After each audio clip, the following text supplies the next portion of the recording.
And welcome back. We are here again, recapping another fantastic weekend. If you follow me at all on social media, Track Nerd on '06 on Instagram, or you're following my YouTube channel, you will see that I was at the Penn Relays and had a time. And I will do a recap of the Penn Relays after we talk about some of the top performances from this weekend. To be fair, there were only three new number one rankings, so it'll be kind of short and sweet, but we'll talk about, uh, the Penn Relays, and there's also a few races and just more about what's going to be on the channel.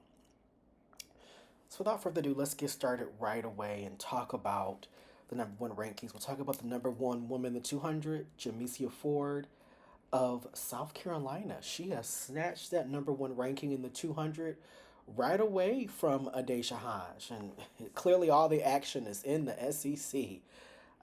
Jamisha Ford of South Carolina clocks at 22:07. And that just made my heart stop because I got that notification while sitting in the stands at the Penn Relays and in torrential downpour. And I remember walking back to my hotel and thinking, I gotta verify this. Let me just get back to the hotel and see. And sure enough, there's a video on social media. If you see it, it is impressive of her running a beautiful 200. And true to his credit, Tim Hall was interviewed about this indoors and said at the indoor championship, his focus with her is the outdoor season. That I will say is proving to be true. Um, she did not look her usual self indoors. And I think some of us were concerned because she had really exhausted herself last outdoor season and ran the championships on a strained hamstring and I think further strained it, winning the 200-meter title, no less, on a strained hamstring. That's how talented she is. And she was supposed to run the 4x4 as well. And she, of course, the coach was like, no. And I think one of the things that Tim Hall did expertly this offseason was add to South Carolina's sprint depth to get them to look like how they did when they were under the heydays of Coach Curtis Fry. And also to match his coaching style, because he's a great sprint coach himself. And to add 400-meter depth. That way, there's not so much pressure put on Jamesia Ford to do everything. And seeing a time like that and seeing the way she ran it, she looked so fresh and free. I said, oh, he really delivered with this development of her. She looks free of pain and looks relieved almost. So I'm going to go out on a limb and say she is probably the only one I think that can truly challenge a top end Adesha Hodge. And that's no knock on Cameron Dixon of Texas A&M or Jasmine Montgomery, her teammate, or Gabrielle Matthews of Florida, because those are some great 200-meter runners. I think it may just come down between Jamesia and Adesha. I think they're in a bit of a class by themselves. And again, also another name that we can't ignore, Shanice Walker of Florida State by way of Jamaica, superstar. But the 100 is, her preferred event. We'll see what she does in the 200. But I think it's a 2-1 race. And with a time like that now, I think everyone feels a little bit more comfortable about the prospects of Jamesia Ford in the future. Now, our next event is the 100-meter hurdles on the women's side. And we'll talk about Tashina Alays of Southern. How about that? So it's not just Howard that's a great HBCU. It's not just North Carolina A&T. It's not just FAMU. Notice that there's more and more of this popping up. And this is something that was, if you watched any, and I know none of you are probably like me, but I like to collect a lot of the old NCAA championship meet videos. I have about 3 or 4, and I'm going to be purchasing about another 2 from the 90s. But if you look in the 90s videos or just go on YouTube, you will see that in the 90s, HBCUs really were, strong on the national scene. They were very present. FAMU and Southern had, for a couple of years, a really great 4x4. You have Hampton, Norfolk State, Texas Southern, North Carolina A&T, North Carolina Central. And that's where Monique Hennigan came from first. Um, just a plethora of great programs. And Tashina Alese, I hope I'm pronouncing her name correct, is sort of the next one from Southern, 12.71 in the 100 hurdles. That is number one. And this is a year where I think as the year goes on, we're going to start seeing that time get better and better because Emmy Scales is at 12.7. And I think based off her indoor time, I'm thinking she can do 12.4, 12.5 with perfect technique. And this is a bit of an open event outdoors because we're still waiting for some of the injured athletes to sort of catch up. But at 12.71 tells us that Tashina is going to be someone we expect to see come not only conference regional time or conference and regional time, but also nationals. Not giving her any prediction that, oh, she's the new number one, the new favorite. No, no, I'm going to give her credit. She is the new number one nationally ranked hurdler. And I think we need to make sure that we mention her when we're talking about who can win this event. And that's it for the women. The next and final event that we're going to discuss is on the men's side, and it's the 800. And of course, my weekend was filled with Jamaicans. It was Rivaldo Marshall of Arkansas. Um, I did a transfer video. He's from the transfer video. He was mentioned last year when he transferred from Iowa to Arkansas.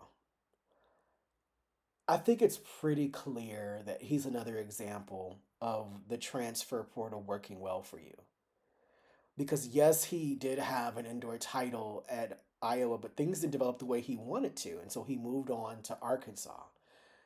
And I can say, without any hesitation, that has worked perfectly for him. His development has been consistent. He seems to run with a little bit more flair, a little bit more happiness, and having Tyrese Taylor there, his fellow Jamaican, uh, aiding him in training, and clearly a great coaching staff when it comes to 400, 800-meter development. But with pretty much anything on the actual track, Arkansas might be one of the best at developing. We'll talk about that when we do a rankings of an events video. But Rivaldo Marshall, 144.15 in a race that I had, I believe, three guys going 144. We had a crazy amount of really good 800-meter runners indoors. And I just came back from the Penn Relays watching Michigan snatch the Penn Relay record in the 4x8, a record that has set, what, 50, 60? I think they said it was the oldest Penn Relay record. Like, my God. This has been a big year for this event, the 800. And I'm almost positive that we're going to see a 143 from more than just one guy. We're at 144.15, and we just ended April. We have all of May to go, and then, of course, June for the NCAA championships. And we know that the Arkansas athletes historically have shown up big, not just at the SEC meet, but also the national meet. And so he's got about 2 to 3 weeks before SEC. Well, really, no, it's 4 weeks. He has no 3 weeks before the SEC championship, and which to me is plenty of time to improve. And he's on a team that's looking not only to win the SEC with the national championship, but they look really strong going into SEC. And so running a 144.15 lets us know that what happened indoors was no fluke, and that come this outdoor season, he's looking to claim a title here. And I think it's not wrong to put him in that. I'm not saying he's a dark horse, but I do think he is one of the contenders for sure. All right. And so let's get into the Penn Relays before I share with you just some of the videos. Just a little brief history. Started going to the Penn Relays in 2017. It was the first time. Um, and I have loved going. This was my fifth time going. I've gone in 2017, 2018, 2023, excuse me, 2024, 2025, and now 2026. And I take a program from every single meet because this is to me is going to be a thing that's just a part of my life, and I wanted it to be. I wish I could have gone earlier in life, even maybe have competed, but I wasn't very good. But I would have loved to have had that experience. I wanted to have gone earlier because when I first went, I was 30 years old. Had I been able to go in my 20s, I would have been able to actually see LSU.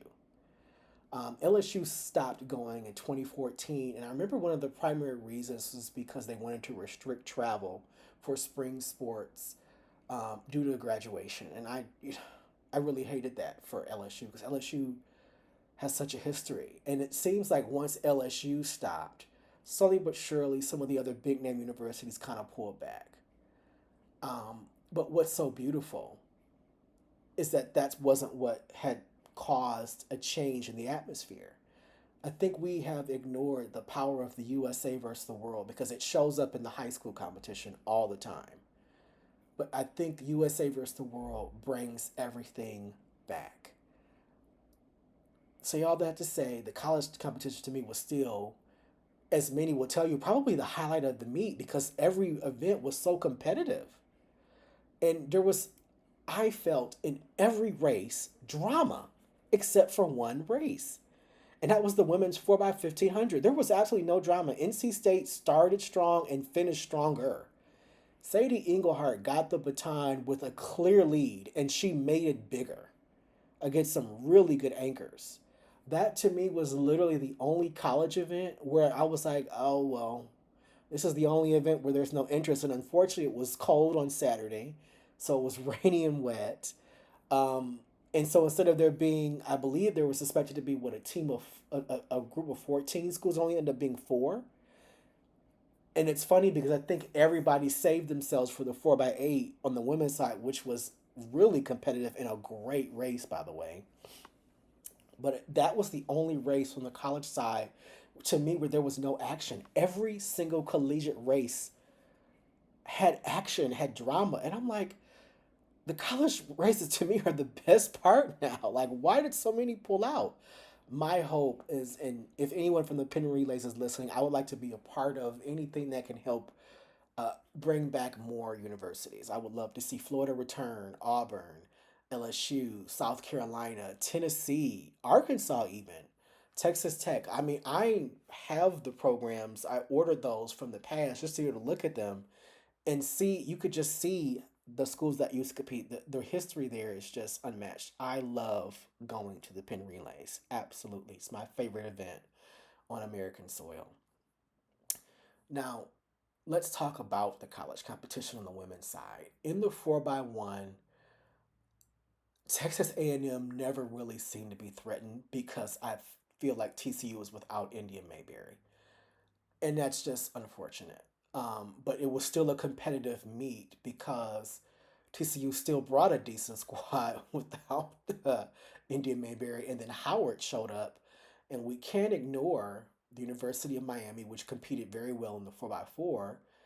Houston, and to my shock, Michigan Wolverines, I was like, oh, the women's sprints is definitely on another level. And I've known that. Obviously, I follow Michigan. I'm from the state. I went to school down the street at Eastern Michigan. Literally, it's down the street for those of you who do not know.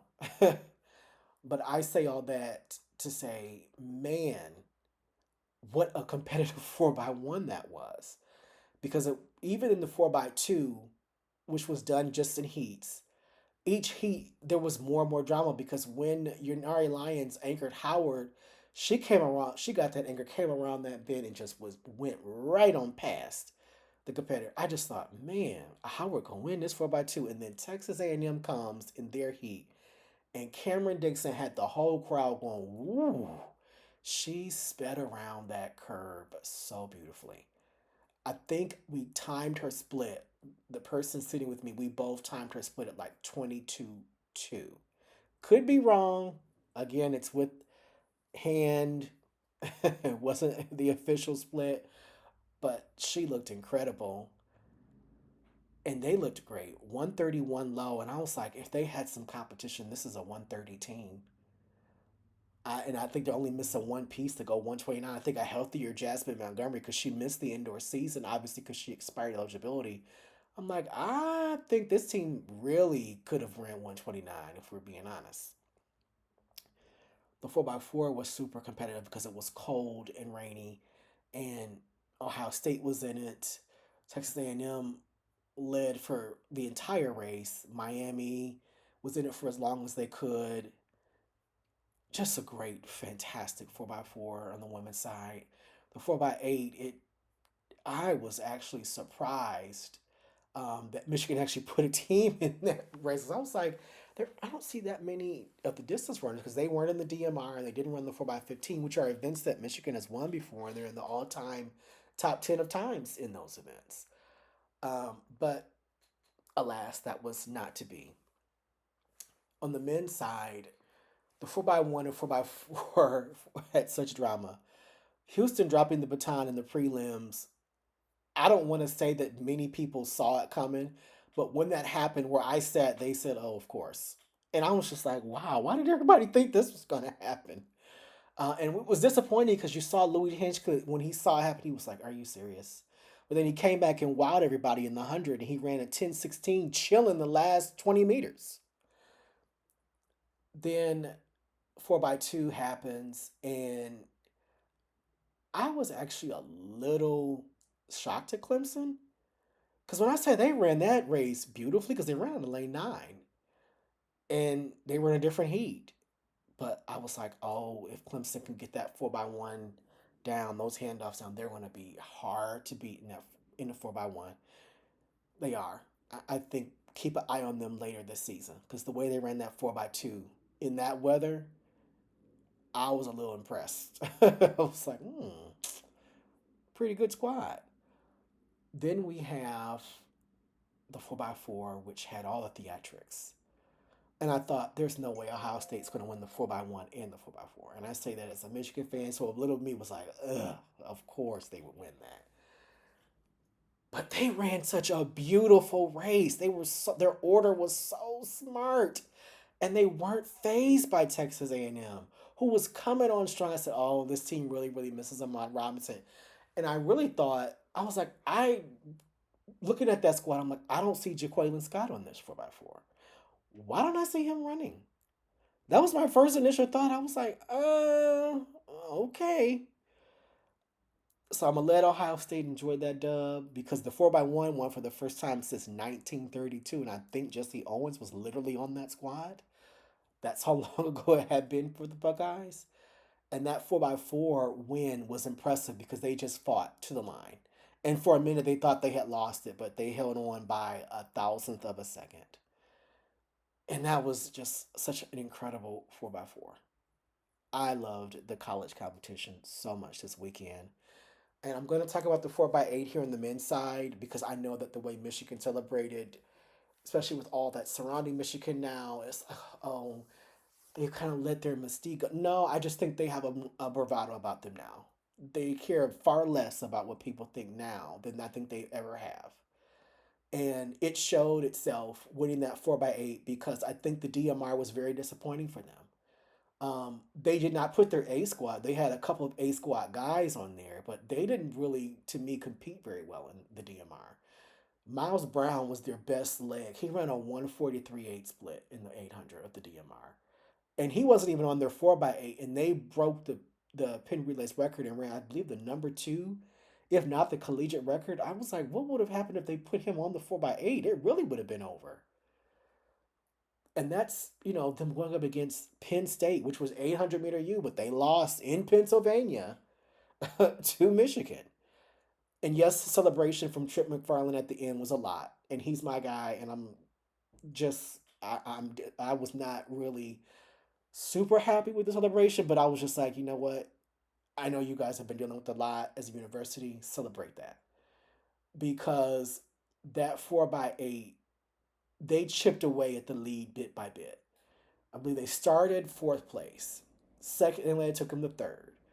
The third lead took him to second. And Trick McFarland tailed Penn State literally stride by stride around the entire track to, I want to say, the last 200 meters. He just took over and he did not let go. And the last 50 meters, I think he knew you are not catching me. So he celebrated, turned and pointed to him as he crossed the finish line. And I thought, oh my God, they're never going to hear the end of it. But my God, the crowd loved it. Some loved it, some did, because there were some Buckeye fans in the sense who was like, of course. Look, y'all won the 4x1 and 4x4. Let Michigan have their win. Okay? The DMR was great because you had Oregon and Villanova going at it in the DMR and in the 4x1500. And hats off to Villanova for winning the 4x1500, but you also have to acknowledge how well Oregon did in that DMR. I mean, that anchor, Simeon, I believe Birnbaum, he refused to let Marco Langen pass him. And it's funny because I'm like, they've both been mentioned on my channel as just potential NCAA champions for the 1500. That I felt like a preview. And I'm like, this is part of why the Penn is so great because it was competitive in every college race. I loved it. And the high school races were great. Seeing Quincy finally win for Bullis, and I can't believe the streak lasted that long. I'm a high school graduate in 2004, and I'm aware of the dominance of the Penn Relays. I'm aware of the weather disadvantage that the North Atlantic, Northeast area students get, and the real competition comes from California when they can come.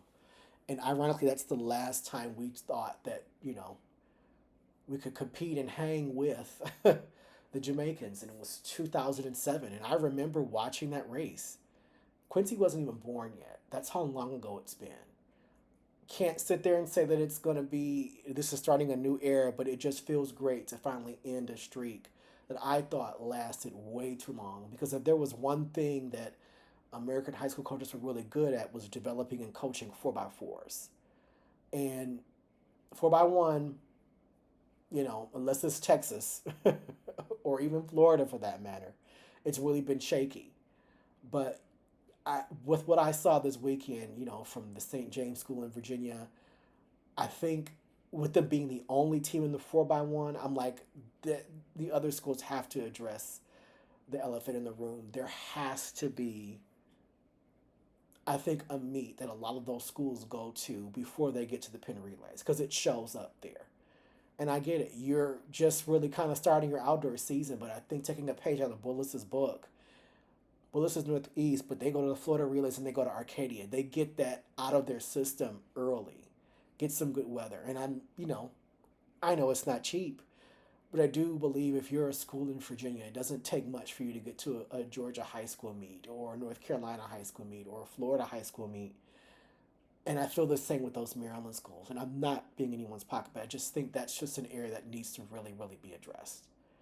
They need to get better at developing. And I know it's hard because Jamaicans are phenomenal at coaching sprinters. But so are some of our coaches here in the mainland. I think it can happen. And now I'm going to just sort of show you some videos. I will have a major recap video that's just a collage of my experience in Philadelphia because I finally went to Pat's cheesesteaks, which is the original cheesesteak house. I just want to share my amazing experience at the Penn Relays, but I also want to thank you all for always listening and supporting my channel. And I just ask for you to like, subscribe, and comment. As you see, I do like to engage and I'd like to grow the channel. So the next video may be the recap. If not, and that's the recap of next weekend. If not, I'm planning to do a video where we look at developing certain events, what schools are the best at it. And I'm hoping this weekend that I put out a video for one of those, and I'm not going to tell you which event, but I'll tell you the category will be the sprints. So there. And then after we do that, I can assure you the second video development that I want to do is the mile. Because I just have a few ideas of how I want that to go. But please like, subscribe, comment, and thank you always for your support. Please enjoy the races. Quality Central, Williamstown, Haverford, St. Jago, St. Augustine, Academy. St. Augustine, College in the red, St. Jago in green and gold. At the second exchange of St. Jago.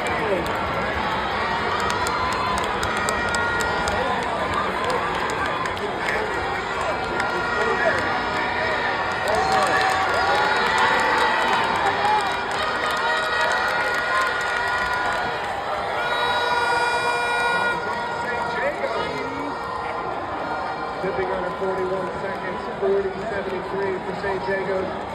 St. Augustine from the Bahamas, 41-33. That's why they put it there. This is heat 6 of event 330. Wolmer's boys moving well in lane 7.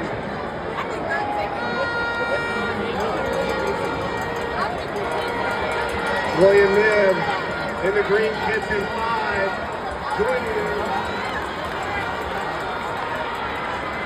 That's William Mibb.